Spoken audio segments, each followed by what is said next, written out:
Deer বন্ধুরা, আজকে কিছু আমার ব্যক্তিগত বা পার্সোনাল থট এক্সপ্রেস করব। তো অনগোয়িং বিভিন্ন গ্লোবাল সিচুয়েশন, গ্লোবাল সিনারিও, বিভিন্ন war situation, already war is happening in middle east and Ukraine and Russia. তো আজকে এই ব্যাপারে কিছু জিনিস এবং ইউএনএসসিতে বিভিন্ন ভোটিং, হিউম্যান রাইট কমিশনের ভোটিং বা international court of justice, international criminal court, এইসব জায়গাতে বিভিন্ন রকমের যে অ্যাপ্লিকেশন পড়ছে, আহ, সেসব নিয়ে আজকে একটু ডিসকাস করব। তো এটা আগে ডিসকাস করার আগে বরং ব্রডার কনসিকুয়েন্স, ব্রডার ফিল্ড নিয়ে আমরা ডিসকাস করি যে গ্লোবাল সাউথ কি জিনিস, ওয়েস্ট কারা, ইস্ট কারা, রিজিয়ন কি ব্যাপার, এইসব জিনিস নিয়ে একটা জিনিস কিছুটা ডিসকাস করব। তো গ্লোবাল সাউথ কারা না, global south specially not only সাউথের কান্ট্রি, কিছু কান্ট্রি সাউথেরও, যেমন অস্ট্রেলিয়া, নিউজিল্যান্ড, এরা গ্লোবাল সাউথের মধ্যে পড়ে না। গ্লোবাল সাউথ বলতে যে কান্ট্রিগুলোকে বোঝায়, it is a not a geographical idea of global south, it is a political idea. Global south বলতে যে কান্ট্রিগুলো, যেগুলো একটা সময় কলোনিয়াল অকুপেশনে থেকেছে বিভিন্ন ইউরোপিয়ান কান্ট্রির, ইংল্যান্ড, ফ্রান্স, জার্মানি, দেন পর্তুগাল, স্পেন বা ইউএস এর কন্ট্রোলে থেকেছে বিভিন্ন কান্ট্রি, সেগুলো হচ্ছে গ্লোবাল সাউথ কান্ট্রি। যেমন মোস্ট অফ দ্য এশিয়ান বা south Asian country, India, Bangladesh, Pakistan, Malaysia, Myanmar, Indonesia, প্রত্যেকটা কান্ট্রি কোনো না কোনো সময় বিভিন্ন ইউরোপিয়ান পাওয়ারের আন্ডারে থেকেছে। দেন বিভিন্ন আফ্রিকান কান্ট্রি, যেগুলো একটা সময় যেমন কঙ্গো বেলজিয়ান কলোনি ছিল, এদিকে ইটালিয়ার কলোনি, সাউথ আফ্রিকা ইংল্যান্ডের কলোনি ছিল, এবং আলজেরিয়া নর্থ আমেরিকান কান্ট্রি, যেগুলো বিশেষ করে ফ্রান্সের কলোনি ছিল। তো নর্মালি ইউএসএ কলোনি ছিল না। ইউএসএ 1780 দিকে স্বাধীনতা অর্জন করে ব্রিটেনের কাছ থেকে। এটা একটা বিভিন্ন সেটলার কান্ট্রি, বিভিন্ন দেশের জনগণ গিয়ে এই দেশটা তৈরি করেছে, বাট একটা সার্টেন পয়েন্টের পরে এই আমেরিকা এক্সপেক্ট করতে থাকে 13 স্টেট নিয়ে একটা সময় ইস্টের আমেরিকা তৈরি হয়। তারপরে এটা ওয়েস্টওয়ার্ড এক্সপ্যান্ড করে, দেন রাশিয়ার কাছ থেকে মেক্সিকো কিনে নেয় ইউএসএ। দেন নেপোলিয়ন 1803-তে যখন কিছু সংকটে পড়ে, তো কিছু কান্ট্রি, কিছু টেরিটরি ফ্রান্স এম্পায়ারের কাছ থেকে আমেরিকা কিনে নেয়। দেন কিছু মেক্সিকো, কিছু রিজিয়ন, যেমন সিলিকন ভ্যালি যে এলাকাটাতে অবস্থিত, ক্যালিফোর্নিয়া, লাস ভেগাস, নেভাদা, একটা সময় মেক্সিকোর পার্ট ছিল, তো এগুলো মেক্সিকোর কাছ থেকে নিয়ে নেয়। কিছুটা ডিপ্লোম্যাটিক ওয়েতে নিয়ে নেয়,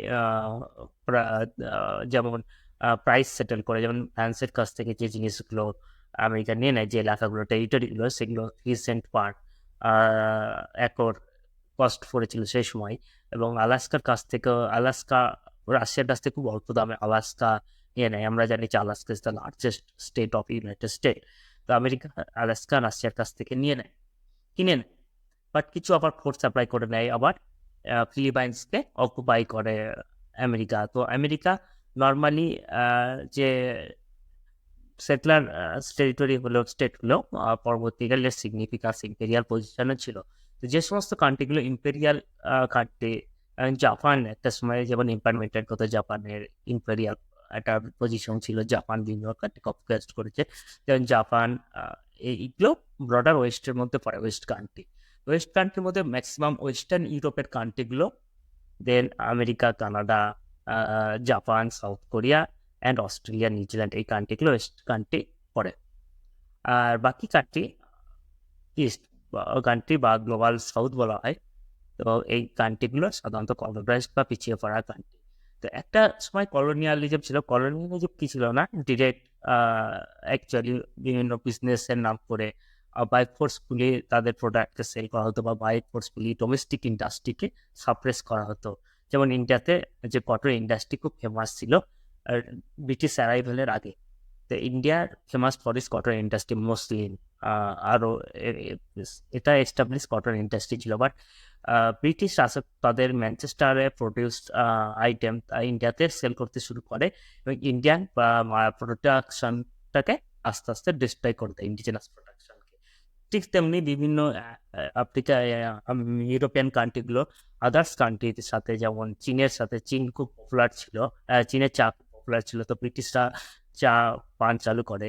তো রবার্ট ইয়ং মেবি একজন ব্রিটিশ স্পাই, যে চা চুরি করেছিল, দিয়ে প্রথমে ইউরোপে নিয়ে যায়। তো ওপিয়ামে ট্রেডে বাধ্য করে চীনকে, এবং এর ফলে চীনের বিভিন্ন বিজনেস করে। তো ইউরোপ একটা সময় কি করতো না, বাইক ফোর্সফুলি ইউরোপিয়ান কান্ট্রিজগুলো তারা বিভিন্ন দেশকে কলোনাইজ করেছে by using military power. But second world ওয়ারের পরে সমস্ত রকম কলোনাইজেশন অ্যাক্টিভিটিসকে স্টপ করা হয়। সেকেন্ড ওয়ার্ল্ড ওয়ারের পরে আমেরিকা বিগেস্ট কান্ট্রি হিসাবে আত্মপ্রকাশ করে, এক্সপ্রেস করে। সেকেন্ড ওয়ার্ল্ড ওয়ারের আগেও আমেরিকান ইকোনমি বিগেস্ট ইকোনমি হয়ে যায় 1870-1880 দিকে। ইউকের ইকোনমিকে ছাড়িয়ে American economy the largest economy হয়ে গেল সেকেন্ড ওয়ার্ল্ড ওয়ারে বা ফার্স্ট ওয়ার্ল্ড ওয়ার। দুটো ওয়ার্ল্ড ওয়ারেই আমেরিকা তুলনামূলক লেটে জয়েন করে। তো first world war America join করে নাকি না জিমারম্যান টেলিগ্রাফের ইন্টারভেনশনের ফলে। এক ইঞ্জিনিয়ার জিমারম্যান টেলিগ্রাফ কে ক্র্যাক করেন, এবং এখানে মেক্সিকোকে জার্মানির ফরেন মিনিস্টার বলছিল যে আমেরিকা যুদ্ধে যোগ দিতে এবং আমেরিকার সাথে। তো যখন এই জিমারম্যান টেলিগ্রাফ প্রথম ডিকোড করে, তো ইনফরমেশন আমেরিকার কাছে পৌঁছে এবং আমেরিকার যুদ্ধে যোগ দেওয়ার পর পরবর্তীকালে। এবং সেকেন্ড ওয়ার্ল্ড ওয়ারেও আমেরিকা তুলনামূলক পরে যুদ্ধে যোগ দেয়। কখন যুদ্ধে যোগ দেয় হয়, যখন Japan American military base Pearl হারবারে নেভাল বেসে অ্যাটাক করে, ভায়োলেন্ট অ্যাটাক করে, তার ফলে পরে জাপান যুদ্ধে যোগ দেয়। তো দুটো যুদ্ধে আমেরিকা তুলনামূলক পরে যোগ দেয়, এবং তুলনামূলক আমেরিকা অনেকটা কম গতি হয়। ফলে দ্বিতীয় বিশ্বযুদ্ধের পরে আমেরিকা একটা সব থেকে পাওয়ারফুল ইকোনমি হিসেবে আত্মপ্রকাশ করার, almost 50% of the world economy হিসেবে আত্মপ্রকাশ করে। এবং তখন পরে ইউনাইটেড নেশন গঠিত হয়, এবং ইউনাইটেড নেশনে সমস্ত রকমের কলোনি পসেশনকে ইলিগাল ডিক্লেয়ার করা হয়।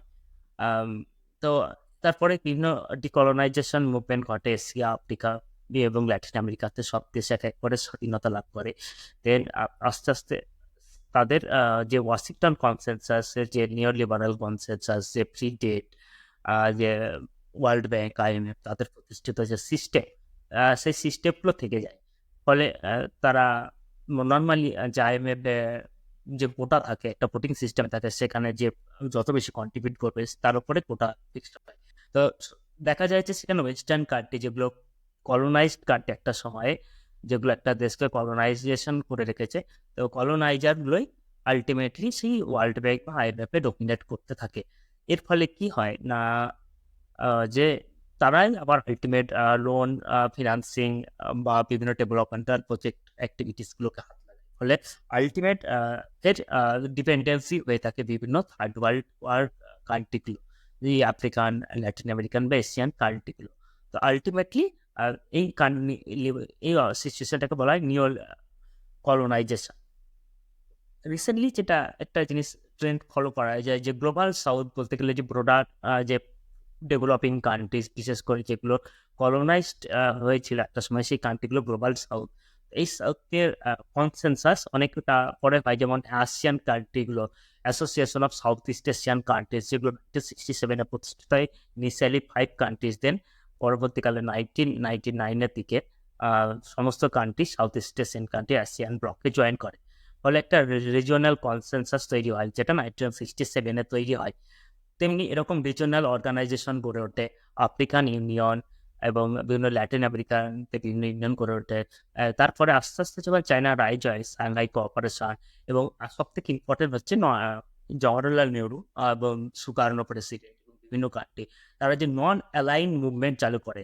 কারণ দ্বিতীয় বিশ্বযুদ্ধের পরে পটসডাম কনফারেন্সে যে ফিউচার অফ দ্য ওয়ার্ল্ড কি হবে, কে কন্ট্রোল করবে, কে কোথায় ডমিনেট থাকবে, এর এই পটসডাম কনফারেন্সের পরে দুটো ডিভাইড তৈরি হয়। যে আমেরিকা তার নিওলিবারাল অর্ডার, অর্থাৎ ক্যাপিটালিস্ট অর্ডার, আমেরিকা, UK এবং ফ্রান্স, জার্মানি, বিশেষ করে ওয়েস্টার্ন ইউরোপিয়ান কান্ট্রি তার নিওলিবারাল অর্ডার, অর্থাৎ ক্যাপিটালিস্ট ইকোনমি, এবং সোভিয়েত ইউনিয়নের যে ইকোনমিক অর্ডার, অর্থাৎ সোশ্যালিস্ট ইকোনমিক অর্ডার। এই দুটো অর্ডারের মধ্যে একটা কনফ্লিক্ট লেগে যায় যে ফিউচার অফ দ্য ওয়ার্ল্ড কি হবে। কোন ব্লকে যাবে। তো এই পরে নতুন অনেক স্বাধীনতা পাওয়া দেশগুলো, যেগুলো দ্বিতীয় বিশ্বযুদ্ধের পর স্বাধীন হয়, তাদের মধ্যে বিভিন্ন ব্লকে বিভিন্ন ইউরোপীয় ওয়েস্টার্ন ইউরোপিয়ান কান্ট্রি এবং সাউথ রাশিয়া, সোভিয়েত ইউনিয়ন তাদের ব্লকে জয়েন করাতে থাকে। কিন্তু ইন্ডিয়া, জওয়াহরলাল নেহরু, ইন্দোনেশিয়ার প্রেসিডেন্ট এবং বিভিন্ন প্রেসিডেন্ট তারা একটা মুভমেন্ট শুরু করেন, কি নন অ্যালাইন মুভমেন্ট। তো নন অ্যালাইন মুভমেন্ট কি না, সেখানে কোনো ব্লকে যোগ দেবে না ইন্ডিয়া, মানে বিভিন্ন কান্ট্রিগুলো। ইন্ডিয়া কোনো ব্লকে যোগ দেয়নি, না আমেরিকান লেড নিউলিবারাল ব্লক বা সোভিয়েত ইউনিয়নের সোশ্যালিস্ট ব্লক, কোনো ব্লকে যোগ দিইনি। তো এই নন অ্যালাইড কান্ট্রিগুলো আস্তে আস্তে একটা সময় প্রচুর পপুলারিটি গেইন করে এবং এদের নম্বর আস্তে আস্তে বাড়তে থাকে সংখ্যা। তো এখনো পর্যন্ত নন অ্যালাইন মুভমেন্ট বিভিন্ন কান্ট্রিতে হতে থাকে, বিভিন্ন দেশে সম্পূর্ণ প্রতি বছরই হতে থাকে। অলমোস্ট 120+ কান্ট্রি নন অ্যালাইনমেন্ট আছে। এই নন অ্যালাইনমেন্ট এর যুক্ত থাকা যে কান্ট্রিগুলো as a cross global south থাকে এবং তারা বিভিন্ন ইউএন ভোটিংয়ে তারা ওয়েস্টের এগেনস্টে ভোট দেয়। আমেরিকা যত হিউম্যান রাইটস বা আদার্স ইস্যুর কথা বলে থাকে না কেন, দেখা যায় যে আমেরিকায় সব থেকে বেশি হিউম্যান রাইটস ভায়োলেশন এর ক্ষেত্রে ভেটো অ্যাপ্লাই করে দেয়। এক্ষেত্রে ভেটো একটা ইম্পর্টেন্ট জিনিস, যে কোনো কিছু যদি ইউএন সিকিউরিটি কাউন্সিলে যে 15 মেম্বার আছে, 5 হচ্ছে পার্মানেন্ট মেম্বার। 5 পার্মানেন্ট মেম্বার কিনা সেই সময় পাওয়ারফুল যে 5 কান্ট্রিজ, তারা সে সময় মানে দ্বিতীয় বিশ্বযুদ্ধে বিজয়ী কান্ট্রিজ এবং পাওয়ারফুল 5 কান্ট্রিজই তারা তাদের পজিশনকে সলিডিফাইড করতে তারা একটা নতুন সিস্টেম চালু করে, নাকি না ইউনাইটেড নেশন প্রতিষ্ঠা তাদের ভেটো সিস্টেম চালু করে।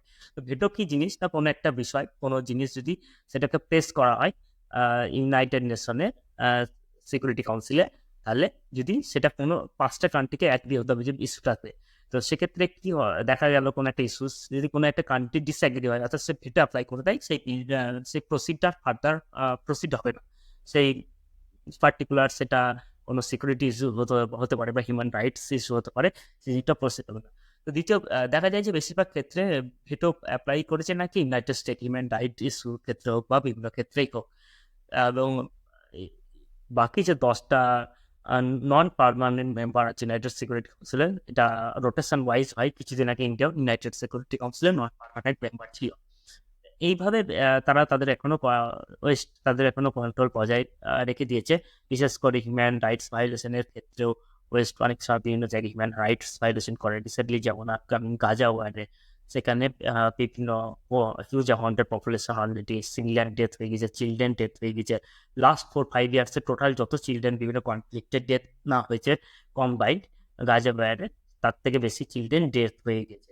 ঠিক সেমনি ইউক্রেনে অনেক সিভিলিয়ান মারা যাচ্ছে। বাট এগুলোকে প্রিভেন্ট করার জন্য কোনো রকম কোনো মেকানিজম বা কিছু কাজ করছে না, কারণ আলটিমেটলি ইন্টারন্যাশনাল পলিটিক্সে power still a big role play করে।